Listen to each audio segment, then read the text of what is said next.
Hello बच्चों, कैसे हैं आप सभी। आशा करता हूँ आप सभी अच्छे होंगे और स्वस्थ होंगे। आज हम लोग एक वीडियो स्टार्ट करने वाले हैं। ये हमारी क्लास जो होने वाली है वो बायो के पहले चैप्टर यानी क्लास 9 के बायो के पहले चैप्टर पर होने वाली है, जिसका नाम है the fundamental unit of life, जिसको हम सेल के नाम से जानते हैं। चलिए अब सेल हम लोग देखते हैं कि सेल होती क्या है, ये करती क्या है, ठीक ना।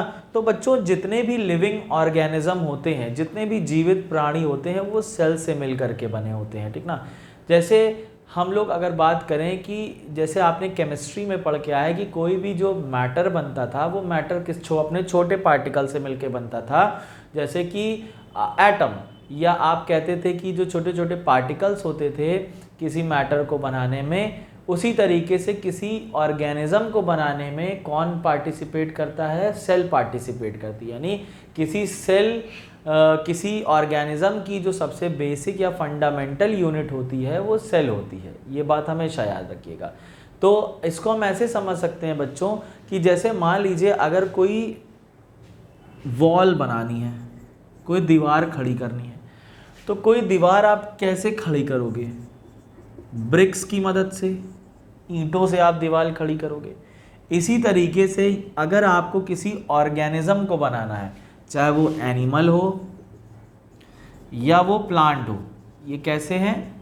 ये लिविंग ऑर्गेनिज्म है, तो आपको सेल को खड़ा करना पड़ेगा। मींस सेल से ही एनिमल या प्लांट्स बनते हैं। जिस प्रकार ब्रिक से वॉल बनती है, उसी प्रकार ब्रिक जो होती है वो सबसे छोटी यूनिट कहलाई जाती है, ठीक ना, वॉल को बनाने में। उसी तरीके से इंसान या किसी ऑर्गेनिज्म को बनाने में जो सबसे छोटी इकाई होती है, यानी जो सबसे बेसिक यूनिट होती है, जो फंडामेंटल यूनिट होती है, उसे सेल कहते हैं। यही साफ साफ डेफिनेशन में भी लिखा है। क्या? A cell is defined as the smallest basic unit of life that is responsible for all life process. ये लाइफ प्रोसेस क्या है बच्चों? तो हम लोग अपने लाइफ को सस्टेन करने के लिए, यानी ज़िंदगी को सस्टेनेबल बनाने के लिए अलग अलग तरीके के फंक्शंस को परफॉर्म करते हैं, उसी को लाइफ प्रोसेस कहते हैं। जैसे आप आपकी बॉडी डाइजेशन करती है। डाइजेशन यानी खाना खाते हो तो खाना वो पच जाता है, पचने के बाद उससे एनर्जी मिलती है, तो ये पूरी डाइजेशन प्रोसेस हो गई। रेस्पिरेशन करते हैं यानी हम सांस लेते हैं, छोड़ते हैं। हम एक्सक्रीशन करते हैं, ठीक ना, हमारे बॉडी में सर्कुलेशन होता है। तो ये जो जितने भी लाइफ प्रोसेसेस हो रहे हैं, ये हमारे बॉडी में सेलुलर लेवल पर होते हैं, यानी सेल के लेवल पर होते हैं, जिससे हमारी पूरी बॉडी बनी होती है। तो इसलिए सेल को फंडामेंटल यूनिट तो कहा ही जाता है, और साथ ही साथ सेल को structural and functional unit of life भी कहा जाता है। बच्चों, क्या बोला जाता है? सेल को structural and functional unit of life भी बोला जाता है बच्चों। Structural and functional unit of life क्यों? क्योंकि हमारा स्ट्रक्चर भी उनसे बना है, और जो ये लाइफ प्रोसेस है जो परफॉर्म हो रही है डिफरेंट, इस वजह से इनको फंक्शनल यूनिट भी कहते हैं। जैसे मानिए आपने जैसे हमको फूड से एनर्जी, यानी डाइजेशन प्रोसेस में क्या होता है बच्चों? डाइजेशन प्रोसेस में हमने जो खाया हुआ फूड है उसका ब्रेक डाउन होता है, ठीक ना। ब्रेक डाउन होगा यानी वो टूटेगा, उससे हमको एनर्जी मिलेगी। यानी डाइजेशन में हमारी सेल ही तो वर्क कर रही है एक्चुअल में। और अगर हम देखते हैं रेस्पिरेशन की बात करें, तो रेस्पिरेशन में जो आपने ऑक्सीजन ली है, ऑक्सीजन जो आपने ली है, ये आपकी सेल में जाती है। यहाँ वहाँ पर सेल में जाने के बाद जो आपका फूड होता है, जो कॉम्प्लेक्स फूड होता है, जो सेल के अंदर पड़ा है, उसको तोड़ करके किसमें? सिंपल फूड में, और वहाँ से हमको एनर्जी मिलती है। तो समझ जाओ बच्चों, तो रेस्पिरेशन प्रोसेस में चाहे डाइजेशन प्रोसेस में, कोई भी लाइफ की प्रोसेस आप कर रहे हो, लाइफ को सस्टेन करने के लिए, अपनी ज़िंदगी को जो है, अपने जीवन को जीने योग्य जो भी मनुष्य अभिक्रियाएं या क्रियाएं करता है, उसी को हम लोग क्या बोलते हैं? जैव प्रक्रम या लाइफ प्रोसेस कहते हैं, ठीक ना बच्चों। तो ये लाइफ प्रोसेस होती हैं, चाहे आप रेस्पिरेशन ले लो, डाइजेशन ले लो, ठीक ना, एक्सक्रीशन ले लो। यानी कि अगर आप जानते हो कि यूरिन फॉर्मेशन होता है, हमारी बॉडी यूरिन बनाती है जिसको हम यूरिनेट करते हैं। तो ये जो यूरिन होता है ये भी सेल लेवल पर फिल्टर, यानी ब्लड फिल्टर हो करके ही यूरिन बनता है। ये काम कहाँ हो रहा है? सेल लेवल पर हो रहा है। तो सारा का सारा फंक्शन जो होता है वो सेल लेवल पर हो रहा होता है हमारी बॉडी में, इस वजह से इसको फंक्शनल यूनिट कहते हैं। और स्ट्रक्चरल यूनिट क्यों कह रहे हैं? क्योंकि हमारा शरीर इन्हीं से बना हुआ है, सेल से ही मिलकर के बना है, इसलिए हम उनको स्ट्रक्चरल यूनिट कहते हैं। क्लियर है बच्चों बात? तो सेल क्या है? Cell is the basic fundamental unit of life which perform different life processes या which is responsible for the different life processes. इसको हम लोग क्या बोलते हैं? It is the structural and functional unit because it perform different functions in our body and also made the organism, ठीक ना। यानी ये हमारी स्ट्रक्चरल यानी शरीर का निर्माण भी करती है, इसलिए हम लोग इसको संरचनात्मक और इसको बोलते हैं क्रियात्मक इकाई। हिंदी में क्या बोलते हैं? संरचनात्मक और क्रियात्मक। संरचनात्मक मतलब संरचना बनाई और क्रियात्मक यानी फंक्शनल। ध्यान से देख लीजिए बच्चों। इसके बाद हम लोग पढ़ते हैं सेल डिस्कवरी। बच्चों ये ध्यान से आपने देख लिया होगा, इसको मैं इरेज करता हूँ।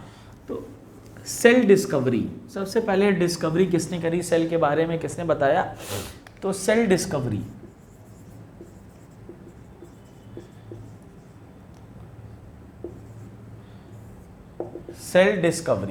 तो सेल की डिस्कवरी करनी थी 1665 में रॉबर्ट हुक ने, ठीक ना। किसने की थी? 1665 में रॉबर्ट हुक। इन्होंने क्या किया बच्चों? इन्होंने याद रखिएगा एक डेड सेल खोली थी, लिविंग सेल ने नहीं, लिविंग सेल इन्होंने नहीं खोजी थी। लिविंग सेल ल्यूवेनहॉक ने खोजी थी, जो कि पॉन्ड वाटर में उन्होंने डिस्कवरी की थी, ठीक ना। तो पहले हम इनकी बात कर लेते हैं। इन्होंने सबसे पहले सेल खोजी और सेल के बारे में बताया, भले डेड सेल, लेकिन इन पूरा श्रेय जो सेल की डिस्कवरी का जाता है वो रॉबर्ट हुक को जाता है।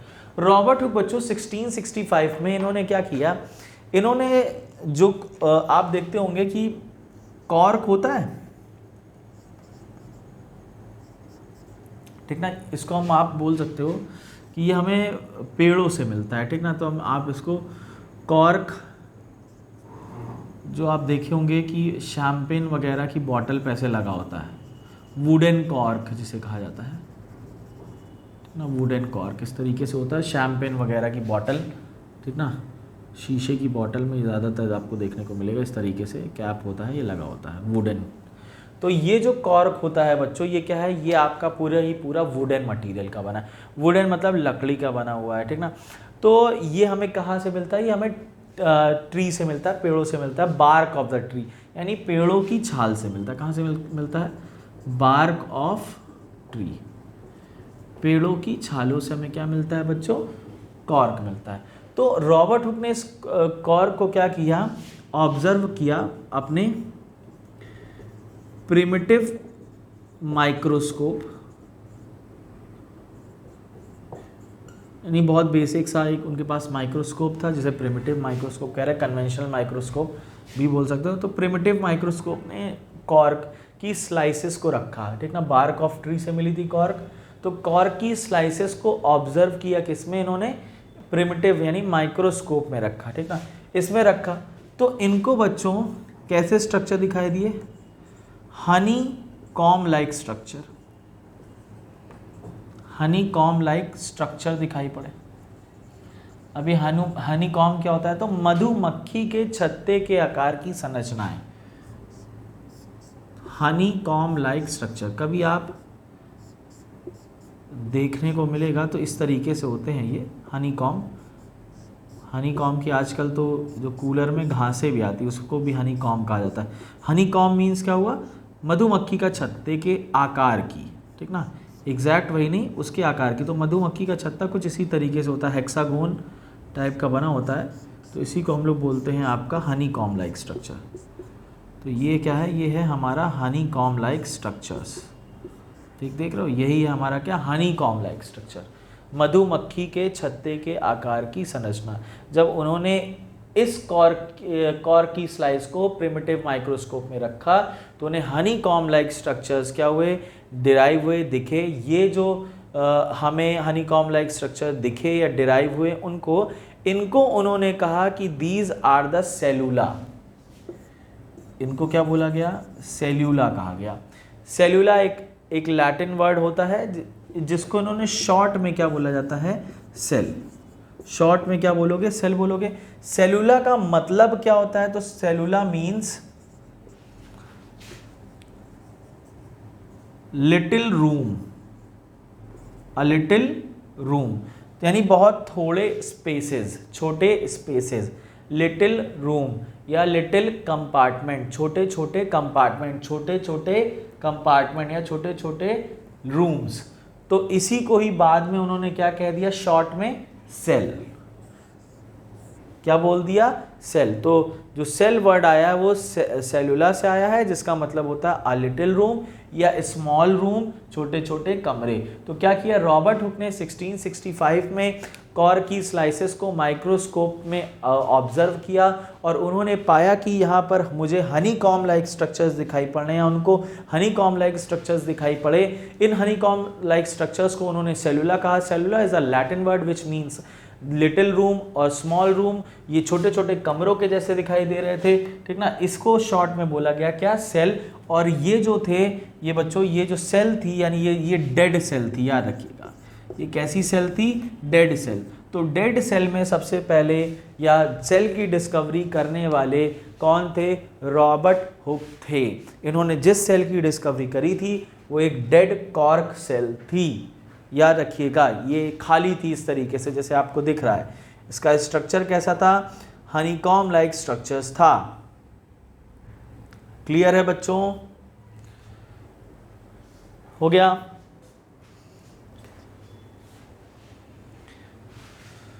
इरेज किया जाए, ध्यान से देखिए। चलिए मैं मिटा रहा हूं, ध्यान से देखो। चलो इसके बाद इरेज कर दूं, ठीक। चलिए ये थी हमारी सेल की डिस्कवरी। तो आपसे पूछा जा सकता है कि हु डिस्कवर्ड द सेल, तो आप क्या बोलोगे कि Robert Hooke discovered the cell.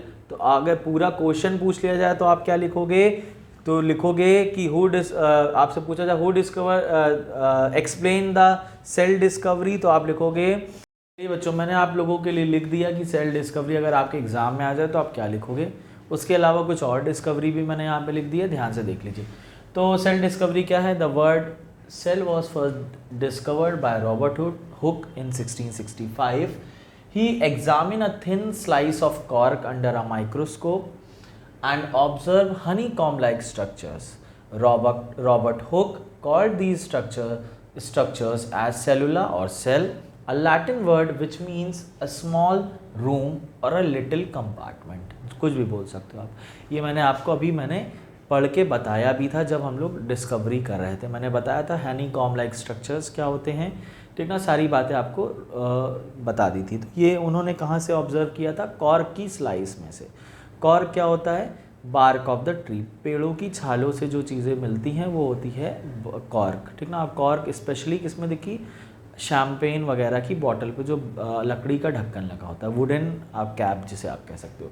तो इसके अलावा क्या डिस्कवरी हुई बच्चों, मैंने आपको पहले भी बताया था कि जो ल्यूवेनहॉक थे उनको 1664 में उन्होंने फ्री लिविंग सेल्स ढूंढी।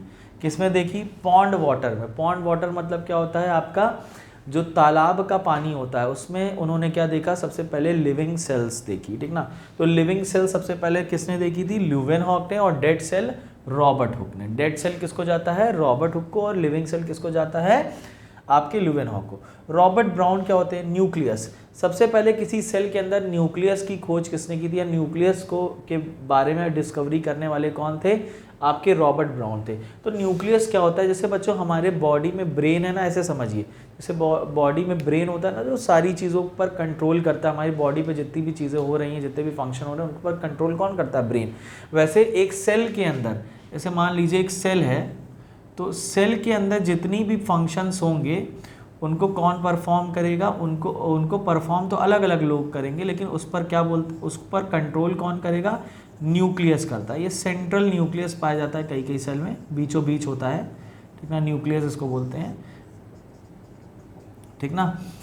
इसलिए इसको traffic police of the cell भी कहा जाता है, क्योंकि सारी क्रियाओं, जितनी भी चीज़ें हो रही हैं, जितने भी फंक्शन हो रहे हैं, उस पर कंट्रोल कर रहा है, ठीक ना, उन पर नियंत्रण कर रहा है, ठीक है। इसके अलावा एक आते हैं परकिंजी। तो परकिंजी ने क्या किया, परकिंजी ने जो है प्रोटोप्लाज्म की डिस्कवरी करी। अब ये प्रोटोप्लाज्म क्या होता है बच्चों, कोई भी सेल होती है उसके अंदर एक फ्लूइड कंटेंट होता है, याद रखना क्या होता है, फ्लूइड कंटेंट, ठीक ना। सेल का कंटेंट कैसा कंटेंट, फ्लूइड कंटेंट, जो आप देखते हो ना ग्लू के जैसा, आप लोग ग्लू लेते होगे, ग्लू से चीज़ों को चिपकाते होगे, तो 5 रुपए की ट्यूब में आता है वो। तो ग्लू के जैसा ही क्या होता है, हमारा एक स्टिकी सब्सटेंस होता है या जेली लाइक सब्सटेंस होता है, जिसे हम साइटोप्लाज्म कहते हैं। क्या बोलते हैं बच्चों? Cytoplasm. Cyto mean cell, plasm mean fluid, cell का फ्लूइड को क्या बोलते हैं? साइटोप्लाज्म। तो अगर हम इन दोनों को कंबाइन कर दें, दोनों को साथ में बोलें, यानी न्यूक्लियस और साइटोप्लाज्म, तो इसको कंबाइनली इसको बोला जाता है प्रोटोप्लाज्म। तो किसी सेल में प्रोटोप्लाज्म की डिस्कवरी किसने की थी? परकिंजी ने। रॉबर्ट हुक ने क्या किया था? रॉबर्ट हुक ने न्यूक्लियस की डिस्कवरी करी थी और लीवेनहॉक ने एक लिविंग सेल खोजा था सबसे पहले। क्लियर है बात ना? आई थिंक आपको ये सारी बातें बच्चों समझ में आ गई होंगी, ध्यान से देख लीजिए। तो हम लोग ने आज क्या देखा? हम लोग ने सेल के बारे में जाना, ठीक ना, सेल क्या होते हैं इसके बारे में जाना, ठीक ना, सेल की डिस्कवरी किसने करी थी इसके बारे में जाना। तो सेल एक बेसिक फंडामेंटल यूनिट होती है किसी भी लाइफ को चलाने के लिए, ठीक ना। इसके बाद जो हम लोग अगली टॉपिक देखेंगे बच्चों, वो होने वाली है सेल डिस्कवरी। क्या होने वाली है? सेल डिस्कवरी होने वाली है। सेल डिस्कवरी तो देख ही लिया है, सेल थियरी होने वाली है। कौन सी होने वाली है? Cell theory. नेक्स्ट जो टॉपिक होगी वो सेल थ्योरी होगी। सेल थियरी किसने दी थी, क्या दी थी, सारी बातें हम लोग अपने अगली वीडियो में करेंगे। तो आज के लिए हम लोग इतने करते हैं, मिलते हैं अपनी नेक्स्ट वीडियो में, जहाँ पे हम इस चैप्टर को आगे कंटिन्यू करेंगे बच्चों। Thank you, bye.